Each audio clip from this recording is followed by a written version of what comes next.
Mana belgilangan makon xo'rozini ajratishda boshladik. Mana xo'rozining bo'yni qizg'ish pati bilan qoplangan bo'ladi. Mana. Bo'yni mana qizg'ish. Oldida to'chka nuqtasi bo'lmaydi. Mana bo'yni ham qizg'ish mana. Bu xo'roz bu.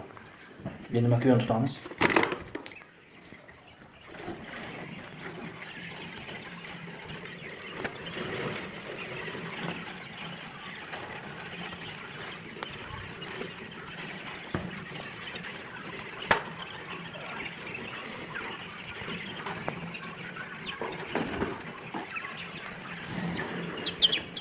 Mana makoni. Buni xolchalar bo'ladi, to'chka mana. Ko'rinayotgan bo'lsa, bo'yni oq bo'ladi.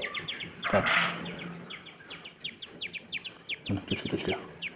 Mana shuni ajratsa bo'ladi. Bu makon. Yana xo'rozni.